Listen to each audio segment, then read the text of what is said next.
नमस्कार, मैं हूं प्रसून। द एजेंडा के इस खास शो में आपका स्वागत है। आज हम बात करेंगे धर्म युद्ध की अपील करने वाले शिव शक्ति धाम डासना के पीठाधीश्वर और जूना अखाड़े के महामंडलेश्वर यति नरसिम्हानंद सरस्वती महाराज जी के साथ। आज हम इनकी राजनीति को और इनके पूरे ताने बाने को इन्हीं से जानने की कोशिश करेंगे कि आप संत हैं या सोशल पॉलिटिकल रिलीजियस एक्टिविस्ट। पंडित जी देखिए, मैं संत तो अपने आप को मानता नहीं हूं और राजनीति से मेरा बिल्कुल कोई रिश्ता नहीं है। मैं अपने धर्म के लिए, अपने लोगों के लिए लड़ने वाला एक छोटा सा सिपाही हूं और मैं चाहता हूं कि लोग मुझे इसी तरह से जाने कि एक व्यक्ति था, अपने धर्म के लिए लड़ा और मिट गया। बस इतनी पहचान चाहता हूं, मैं इससे ज्यादा पहचान बनाना ही नहीं चाहता। आप कहते हैं धर्म युद्ध होके रहेगा। धर्म ये जरूरी नहीं है। मैं ये नहीं कहता कि धर्म युद्ध होकर रहेगा। मैं कह रहा हूं धर्म युद्ध पुकार रहा है। हिंदू इस पुकार को सुनेगा या नहीं सुनेगा, ये हिंदू की मर्जी है। और ऐसा जरूरी नहीं है कि धर्म युद्ध होकर रहेगा, ऐसा बिल्कुल जरूरी नहीं है। हो भी सकता है और नहीं भी हो सकता। हो सकता है हिंदू जिस तरह से पाकिस्तान से खत्म हो गया उसी तरह खत्म हो जाए, जिस तरह बांग्लादेश से खत्म हो गया उसी तरह खत्म हो जाए, जिस तरह अफगानिस्तान से खत्म हो गया उसी तरह खत्म हो जाए, जैसे अरबों में खत्म हुआ उसी तरह खत्म हो जाए, जैसे कश्मीर में खत्म हुआ उसी तरह खत्म हो जाए। तो मेरा कहना यह है कि हिंदू को धर्मयुद्ध पुकार रहा है, लेकिन हिंदू धर्मयुद्ध लड़ पाएगा या नहीं लड़ पाएगा ये तय नहीं है। ये माँ और महादेव जाने। माँ और महादेव जाने। आपके व्यक्तित्व को जब हमने आकलन किया और समझा तो पता चला कि आपके गुरु थे बैकुंठ लाल शर्मा जी, विश्व हिंदू परिषद के नेता थे। दो बार बीजेपी के सांसद रहे, बाबरी विध्वंस में आरोपी रहे। 91 और 96 में वो सांसद रहने के बाद राजनीति से संन्यास लेकर वापस विश्व हिंदू परिषद को आगे बढ़ाने में लग गए। उनका पूरा जीवन हिंदुत्व और लोगों की सेवा में बीता। दिल्ली में सिखों के नरसंहार से दुखी होकर बाद में उन्होंने सिख पंथ को आत्मसात कर लिया। 2019 में 90 साल की उम्र में उनका निधन हो गया जी। लेकिन उनके जो जीवन को समझते हैं उसमें उन्होंने सेवा और त्याग और बलिदान किया। आप बदला लेने की बात करते हैं, कैसे शिक्षा ले रहे हैं? अब मैं उनका घोषित उत्तराधिकारी हूं। आप जब मेरे गुरुजी के बारे में इतना जानते हैं तो आप अच्छी तरह से जानते होंगे कि उनके जैसा ईमानदार व्यक्तित्व राजनीति में दूसरा कभी नहीं हुआ और उनके जैसा धर्म को समर्पित व्यक्तित्व दूसरा नहीं हुआ।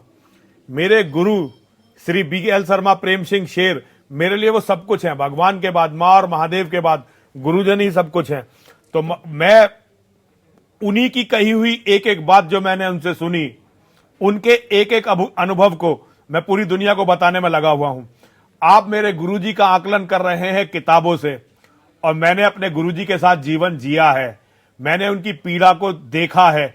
एक व्यक्ति जिसे अपना घर-बार छोड़कर इस्लाम के जिहाद के कारण भागना पड़ा, यहां आया, पता नहीं कितनी महिलाएं नग्न अवस्था में, उनके साथी कपड़े तक नहीं रहे थे जब मेरी माताएं, मेरी बहनें, मेरी बेटियां पाकिस्तान से भारत आई थी। विभाजन काल की बात कर रहे हैं। ये विभाजन काल की बात कर रहे हैं। जी, वो सियालकोट से यहां आए थे और देखिए उनके परिवार की महिलाओं को, उनके परिवार के बुजुर्गों ने अपने हाथ से जहर दिया। कुछ परिवार की जो महिलाएं रह गईं, उन्हें बलात्कार के बाद मंडियों में बेच दिया। उनके परिवार की महिलाओं को उन लोगों ने बलात्कार करके मंडियों में बेचा जो उनके पारिवारिक मतलब माने जाते थे, जिन्हें वो अपना चाचा, अपना ताऊ, अपना ताया, अपना भाई मानते थे, अपना मित्र मानते थे, उन्हीं के साथ रहते थे।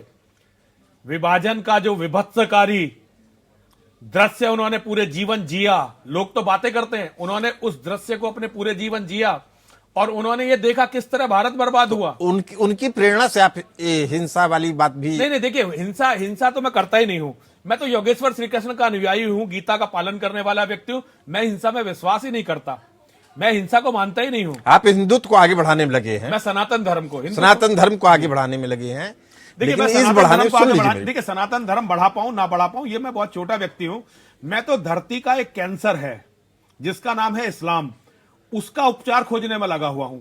जैसे डॉक्टरों का काम होता है ना कि वो बीमारी खोजते हैं फिर उसका उपचार खोजते हैं, ऐसे ही मैं धरती की जो सबसे बड़ी बीमारी है, मानवता की सबसे बड़ी बीमारी, मानवता का कैंसर इस्लाम, उसका इलाज खोजने में लगा हुआ आप उसका इलाज खोजने में लगे, सनातन को बढ़ाने में लगे हैं, लेकिन इस जो सनातन को पढ़ाने मेरा कोई योगदान नहीं है। मैं सनातन को चलिए ठीक पढ़ाने- है, लेकिन सनातन के जो अनुयायी हैं, जिनके बारे में कहा जाता है कि वो महात्मा गांधी हो सकते हैं। नहीं, महात्मा गांधी कभी सनातन का अनुयायी नहीं था, कभी भी नहीं था। महात्मा गांधी को आप सनातन से कैसे जोड़ सकते हैं? आप उनके बारे में भी टिप्पणी करते हैं। नहीं, महात्मा गांधी के महात्मा, पहले तो देखिए, अगर आप मोहनदास करमचंद गांधी की बात कर रहे हैं तो आप ये बताइए किस एंगल से आप उसे महात्मा बोलते हैं, एंगल बताइए। अब वो ये विषय नहीं है, लेकिन आप उनके बारे में इस तरह की टिप्पणी करते हैं तो किसी को भी रास नहीं आता। देखिए, आप मुझे महात्मा गांधी तक नहीं रुकते हैं, देखिए, मुझे आप इससे क्या प्रधानमंत्री तक पे टिप्पणी कर देते हैं। आप योगी आदित्यनाथ के ऊपर भी टिप्पणी करते हैं, देखिए- फिर क्षमा भी मांगते हैं।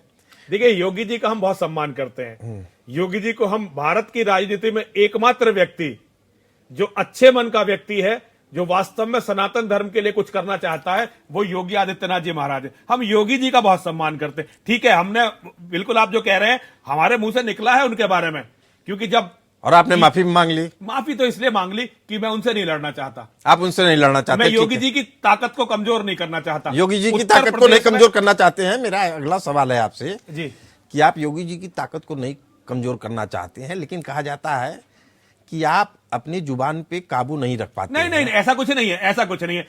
आप देखिए, मैं आपने वही बोलता- कलाम साहब के बारे में कह दिया कि वो डीआरडीओ के चेयरमैन थे तो हिंदू नहीं, वैज्ञानिकों वो की तो हत्या मैंने करवा सही दी। कहा, वो मैंने झूठ थोड़ी कहा। अब मैं मतलब ये तो देखिए, अब आप लोग सत्य को स्वीकार नहीं करना चाहते, ये मेरी गलती नहीं है। आप लोग सत्य को स्वीकार नहीं करते, ये आपकी ये परेशानी आपको है। जानकारी कहाँ मिली कि ये उन्होंने हत्या जानकारी कर दी? सुनिए, ये जानकारी आप डीआरडीओ के किसी भी वैज्ञानिक से पूछ सकते हैं।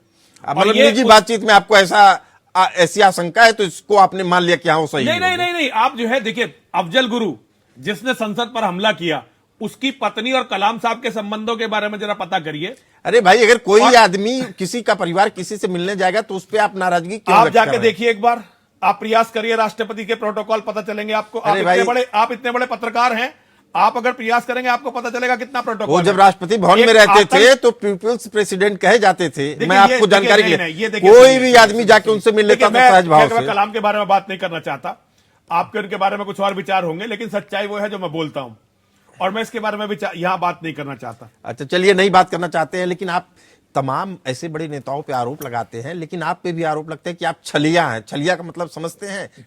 ठगने वाला। देखिए, सुन ये- लीजिए मेरी बात, ये सच नहीं हो सुन सकता। लीजिए मेरी बात। ये उसके तो कहा पीछे जा मैं सकता- तथ्य जी, बता रहा हूं आपको। आप पहले दीपक त्यागी थे, फिर दीपेंद्र नारायण सिंह बने। नहीं नहीं नहीं, देखिए सुनिए, मेरा नाम जो था वो अलग था। दीपक मुझे घर पे कहा जाता था, और देखिए, दीपेंद्र नारायण सिंह मेरा नाम था। मुझे घर पे मेरी मां दीपक कहती थी, इसलिए लोग मुझे जनरल दीपक कहने लगे। ये तो मेरे नाम थे, घर में हमारे यहाँ सब निकनेम रखते हैं। मेरा नाम दीपेंद्र नारायण सिंह ही था, दीपक मुझे कहते थे। और देखिए, सन्यास के बाद मेरा नाम दूसरा हो गया।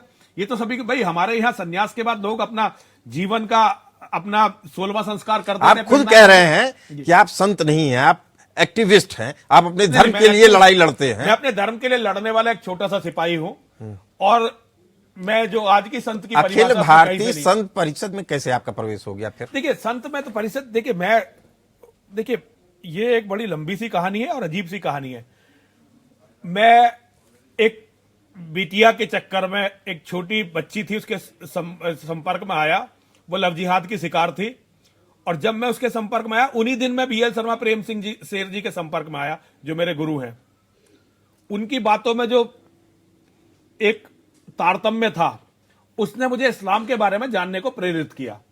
मैंने इस्लाम के बारे में जानने का प्रयास किया। इस्लाम के बारे में जब मैंने जानने का प्रयास किया तो मेरी समझ में आया कि भाई ये नहीं छोड़ेंगे किसी को भी। इनकी किताबों में सीधी सीधी डायरेक्शन है कि दुनिया में किसी को भी जीवित नहीं छोड़ना। ये नहीं कि हिंदुओं को नहीं छोड़ेंगे, वो किसी को भी जीवित नहीं छोड़ेंगे, क्योंकि उनका जो गिरोह का सरदार था मोहम्मद, वो कहकर गया है कि इस्लाम के एक दिन 73 फिरके होंगे, जिसमें 72 मुनाफिक होंगे, केवल एक असली होगा, एक जन्नती होगा। तो ये आपस में भी लड़ेंगे, और हमारे कत्ल का तो वो कह के ही गया है, ये तो सारी दुनिया जानती है। लेकिन वो मुसलमानों को भी आपस में लड़ा कर गया है। मेरा दूसरा सवाल है, मैं ये कह रहा तो मैं हूं, आपको वही बता रहा हूं, मैं वही पा रहा हूं। तो देखिए, जब मैं इस्लाम के बारे में जाना तो मैंने इस्लाम से लड़ना शुरू किया। इस्लाम से लड़ना शुरू किया, पुलिस ने मेरे परिवार को परेशान करना शुरू कर दिया। मेरे पिताजी जो है वो यूनियन लीडर थे, अपने समय के बड़े यूनियन लीडर थे। मेरे ग्रैंडफादर जो है बहुत सम्मानित व्यक्ति थे। मेरे पिताजी को ये लगने लगा कि भाई ये तो हमारे घर में डिस्टर्ब कर रहा है, तो मुझे स्वामी ब्रह्मानंद सरस्वती जी महाराज मिले। उन्होंने मुझसे कहा कि भाई अगर धर्म की लड़ाई लड़ना चाहते हो, या तो धर्म की लड़ाई छोड़ दो, या घर छोड़ दो। मुझे घर छोड़ना पड़ा, मैंने घर छोड़ दिया। ये वस्त्र पहना दिए मुझे स्वामी ब्रह्मानंद सरस्वती जी महाराज ने, लोग मुझे सन्यासी मानने लगे। मैं अपने आप को भी सन्यासी और संत नहीं मानता हूं। मैं एक साधारण व्यक्ति हूं और अपने आप को कहीं से भी संत या सन्यासी नहीं मानता हूं। कहा जाता है जो भी आपके संपर्क में आता है उसके जीवन में मुश्किलों का भी प्रवेश हो जाता है। नहीं, उदाहरण स्वरूप मेरी बात सुन लीजिए। जी। मैं जब कोई बात कहता हूं तो उसके पीछे कुछ तथ्य होते हैं। जी, जैसे जी। वसीम रिजवी, जिनको आपने दीपेंद्र नारायण सिंह बना दिया। जी, जितेंद्र नारायण सिंह त्यागी। हाँ, जितेंद्र नारायण सिंह त्यागी जी, वो 5 महीने जेल रह चुके, अब उनका स्वास्थ्य खराब है। ऐसे ही एक पिंकी चौधरी हैं, उनके ऊपर भी कई केस लद गए। आपको क्या लगता है सरकार की नीतियां खराब हैं? योगी भी देखिए, पिंकी, जहां तक पिंकी की बात है, पिंकी शेर है सनातन धर्म का और मुकदमे लड़ना आप उसके लिए योगी जी से भी लड़ जाएंगे? किसी से भी। पिंकी के लिए जरूरत पड़ेगी तो मैं मां और महादेव से भी लड़ जाऊंगा। मेरे जो शिष्य हैं, मेरे जो बच्चे हैं, उन्हें अगर एक खाली पिंकी नहीं है, ऐसे कम से कम 100 लोग हैं जिनके कारण मैं जीवित हूं, जो मेरे कहने पर मरने और मारने को तैयार रहते हैं। अगर मुझे जरूरत पड़ेगी उनके लिए मैं मां और महादेव से लड़ जाऊंगा। योगी जी तो बहुत छोटे हैं। सनातन आपका मुख्य एजेंडा है, सनातन के लिए कुछ भी कर जाना? नहीं, मेरा ये बिल्कुल नहीं है। मेरा मुख्य एजेंडा है धरती के कैंसर को समाप्त करना, इस्लाम को जड़ से समाप्त करना मेरा एजेंडा है। आप कट्टरता को खत्म करना चाहते हैं। यूपी शिया वक्फ बोर्ड के अध्यक्ष रहे वसीम रिजवी को आपने धर्मांतरित करके त्यागी बना दिया जी। अब वो त्यागी साहब अपने बड़बोलेपन में या जो जुबान पे काबू नहीं रख पाए उसके कारण जेल में चले गए। नहीं, देखिए, ये गलत परसेप्शन है। त्यागी जी ने जो बोला सच बोला। उन्होंने मोहम्मद की जो सच्चाई है पूरी दुनिया के सामने लाने के लिए किताब लिखी मोहम्मद के नाम से। उन्होंने पूरी दुनिया को इस्लाम का, मोहम्मद का और जिहाद का सच बताया। भारत के लोगों में इतनी कुव्वत नहीं थी, विशेष रूप से हिंदुओं में, कि उनका साथ दे सके। और हिंदुत्व के नाम पर बनी हुई सरकारें ऐसा व्यक्ति नहीं चाहती थी जो इस्लाम की नींद हराम कर सके। तो वो शिकार हुए हिंदुओं की कायरता के, हिंदुओं की कमजोरी के, हिंदुओं की अकर्मण्यता के और राजनीति के कमीनेपन के। मेरा सवाल है, पंडित जी एक बात सुनिए, उनके बारे में, भाई साहब के बारे में एक बात सुनिए। वो शिया वक्फ बोर्ड के चेयरमैन 4 बार रहे, हर सरकार के समय में चेयरमैन रहे, और 150 से ज्यादा उनके ऊपर केस रजिस्टर्ड थे। 150 से ज्यादा। कोई सी भी सरकार उन्हें कभी सलाख नहीं दिखा पाई। जेल तो छोड़ दीजिए, थाने की सलाखें नहीं दिखा पाई। वो व्यक्ति सब कुछ छोड़कर हिंदू बना। कोई मुकदमा नहीं था, 151 का जरा सा मुकदमा, और उसे 5.5 महीने जेल में रखा। पवित्र धार्मिक नगरी, हमारी आध्यात्मिक राजधानी कही जाने वाली हरिद्वार में सुप्रीम कोर्ट से उसकी जमानत हुई। उस व्यक्ति का टूटना स्वाभाविक है। और यह भारत में इस्लाम की ताकत है कि हिंदूवादी कहे जाने वाले लोगों से भी वो अपने दुश्मनों को मरवा सकते हैं, जेल भिजवाकर बर्बाद कर सकते हैं। तो आप सरकार पे सीधे सीधे आरोप नहीं, मैं सरकारों पे नहीं, लेकिन जो सरकार चला रहे हैं उनके बारे में बता रहा हूं कि वो इस्लाम से कितना डरते हैं और कितना इस्लाम के जिहादियों के प्रभाव में है। अभी 2-4 दिनों पहले आपके समर्थक अनशन कर रहे थे, कह रहे थे कि महाराज को Z+ सिक्योरिटी दी जाए। अब ये बताइए कि Z+ सिक्योरिटी के लिए सड़क पे अनशन करना कहां तक उचित देखिए, होगा? आप ये सरकार की जो गुप्तचर एजेंसी है उनकी रिपोर्टों से पता करिए। पूरी दुनिया में सबसे बड़ा हत्या का खतरा अगर इस्लाम के जिहादियों से किसी व्यक्ति को है तो वो मुझे है। और पूरे इस्लाम के जिहादी वो मेरे जीवित रहने को इस्लाम की तौहीन मानते हैं। तो मेरे शिष्यों को यह लगता है कि गुरुजी को भी जीवित रहना चाहिए, तो इसलिए उन्होंने सिक्योरिटी मांगी। और ये तो लोकतंत्र है, मांगने का अधिकार है, उन्हें अपनी बात रखने का अधिकार है। कोई गलत बात थोड़ी कह रहे हैं मेरे शिष्य। आपको सरकार पे भरोसा नहीं है कि आपकी सिक्योरिटी की पूरी चिंता कर रही है? देखिए, सरकार पर कोई भरोसा नहीं है। सरकार पर बिल्कुल भरोसा नहीं है। सरकार इस्लाम के जिहादियों के सामने कोई कुव्वत या कोई ताकत नहीं रखती। केवल एक व्यक्ति योगी जी पर भरोसा है, लेकिन योगी जी क्या कर पाएंगे क्या नहीं कर पाएंगे ये मैं नहीं जानता। आपके बारे में ये कहा जाता है कि आप हिंदुओं को डराते हैं नहीं, कभी और भी मुस्लिमों को भगाते हैं। नहीं, मैंने कभी देखिए हिंदुओं को डराने का प्रयास नहीं किया। और सबसे पहले मैं आपको बता दूं, जो हिंदू है उसे डरने का अधिकार है ही नहीं। हिंदू का अर्थ है मां और महादेव का बेटा। हिंदू का अर्थ है मर्यादा पुरुषोत्तम भगवान श्री राम का वंशज। हिंदू होने का अर्थ है योगेश्वर श्री कृष्ण की संतान, बाबा परशुराम की संतानें, आचार्य चाणक्य के अनुयायी, वीर सावरकर के अनुयायी और नाथुराम गॉडसे के अनुयायी। हम डर नहीं सकते। जो डरता है, मैं मानता हूं कि वो हिंदू है ही नहीं। वो ना अपने धर्म को जानता है, ना सनातन धर्म को जानता है, ना हिंदुत्व को जानता है। तो डरने वाले को तो मैं हिंदू मानता ही नहीं हूं। जो मेरी बातों से डर रहे हैं वो तो जीवित रहने के लायक भी नहीं भाई। मेरी बातों से उन्हें जागरूक होना चाहिए। मेरी बात सुनिए आप। जी। हर आदमी अपने तरीके से अध्ययन करता है, धर्म को आत्मसात करता है। जी। हमारे यहाँ तो सनातन धर्म ऐसा है कि जहाँ पेड़ पौधे पत्ते प्रकृति की पूजा होती है, ईश्वर की पूजा होती है, जीव जंतुओं की पूजा होती है, व्यक्ति की पूजा होती है, उसके आचार विचार की पूजा होती है। ऐसे में आप पूरे आपके जरिए एक पूरा समुदाय एक दूसरे समुदाय के खिलाफ खड़ा हो रहा है। नहीं, किसी समुदाय के खिलाफ मैं खड़ा नहीं कर रहा। देखिए, मैं कभी भी मानव को मानव से नहीं लड़ाना चाहता, लेकिन जो लोग मानवता को समाप्त करना चाहते हैं, जिन्होंने अपनी धर्म के नाम पर अपने गिरोह बनाए और गिरोह का संविधान लिखा कि भाई सारे मूर्ति पूजकों को, सारे वो लोग जो एक मोहम्मद और उसके अल्लाह में विश्वास नहीं रखते, उन्हें कत्ल कर दो, ऐसे लोगों के बारे में मुझे अपने लोगों को बताना ही पड़ेगा। आप योगेश्वर की गीता को पढ़िए, आपको यह बिल्कुल क्लियर हो जाएगा। सनातन धर्म है अन्याय और अत्याचार के खिलाफ खड़ा होना। जो लोग अन्याय और अत्याचार के विरुद्ध खड़े नहीं हो सकते, वो लोग अपने आप को सनातन धर्मी नहीं कह सकते। योगेश्वर श्री कृष्ण आज से हजारों साल, 5200 साल पहले हमें यह बताकर गए हैं, हतो वा प्राप्स्यसि स्वर्गम जित्वा वा भोक्ष्यसे महीम तस्मादुत्तिष्ठ कौन्ते युद्धाय कृत निश्चया। और योगेश्वर ने कहा है, अत चेतत्वम अहंकारान नस्रोस्यसि विनक्ष्यसि। हे मानव, हे सनातन के मानने वाले, यदि अहंकार के वशीभूत होकर तू मेरी बात नहीं मानेगा तो तेरा विनाश होगा। जो गीता पढ़ लेगा हिंदू अपनी आंखों से, ये जो आजकल बड़े गीता के व्याख्याकार हो गए, उनसे गीता नहीं सुननी है, अपने आप गीता पढ़कर देखो। अगर मेरी बातें गलत हो तो मैं अपनी गर्दन कटवाने को तैयार हूं। मैंने भी एक गीता पढ़ी है, अष्टावक्र की गीता तो एक ही है। मेरी बात सुन लीजिए, अष्टावक्र की भी गीता है। जी। अष्टावक्र कहते हैं अपने पिता से, जब वो पेट में थे, गर्भ में थे, तो उनके पिताजी ऋग्वेद पढ़ रहे थे या कोई वेद पढ़ रहे थे, तो उन्होंने कहा कि आप पुस्तकों में क्या पढ़ रहे हैं, अपने अंदर पढ़िए। मतलब आपके अंदर खुद ईश्वर वास करता है। वो ज्ञान मार्गी पे थे। सनातन धर्म की खूबसूरती क्या है आप ये समझिए कि वो कई रास्तों के जरिए आपको ईश्वर तक पहुंचाता है। देखिए, ईश्वर तक पहुंचना तो बहुत बात की बात है। नहीं, मैं दूसरी बात कह रहा हूं आपसे। इन तमाम तरह की चीजों में सारी चीजें आप करिए। मैं आपकी इस बात को दूसरे तरीके से देखता हूं, आपकी इस आंदोलन को, आपकी इस मूवमेंट को, आपके इस संघर्ष को दूसरे तरीके से देखता हूं। पूछे कैसे देखते हैं? मैं इस तरीके से देखता हूं कि आप जो भी रास्ता अपना रहे हैं वो कहीं ना कहीं देश के उस मौलिक स्वरूप को बरकरार रखना है, जिसको हमारी सभ्यता संस्कृति के तौर पे, हमारी सभ्यता हमारी संस्कृति को आगे बढ़ाने के लिए जिस तरीके से विश्व जानता है कि कैसी सभ्यता और संस्कृति है, उसी को आप आगे बढ़ाना चाहते हैं। लेकिन जिन शब्दों का आप चुनाव करते हैं उस पे तमाम लोगों को ऐतराज हो सकता है।